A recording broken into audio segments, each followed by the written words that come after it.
சென்னை பாரிமுனையில் உள்ள வணிக வளாகத்தில் ஏற்பட்ட பயங்கர தீ விபத்தில் பல லட்சம் ரூபாய் மதிப்புள்ள பொருட்கள் எரிந்து நாசமாகின.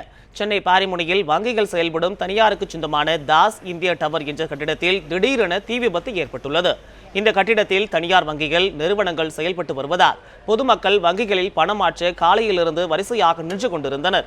இந்நிலையில் கட்டிடத்தின் 3வது மாடியில் திடீரென தீ விபத்து ஏற்பட்டது. இதனைத் தொடர்ந்து கட்டிடத்திலிருந்து ஊழியர்கள் மற்றும் பொதுமக்கள் அவசரமாக வெளியேற்றப்பட்டனர். தகவல் அறிந்து சம்பவ இடத்திற்கு விரைந்து வந்த தீயணைப்பு துறையினர் தண்ணீர் லாரிகளுடன் உதவியுடன் தீயை அணைக்கும் பணியில் ஈடுபட்டு வருகின்றனர். இந்நிலையில் ஜெனரேட்டர் தீப்பிடித்து இருந்ததால் இந்த தீ விபத்து ஏற்பட்டுள்ளதாக முதற்கட்ட விசாரணையில் தெரிய வந்துள்ளது.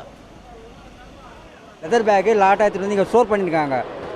டெய்லி ஆர்டர் வரும்போது லாட்டாக டெலிவரி பண்ணுவாங்க.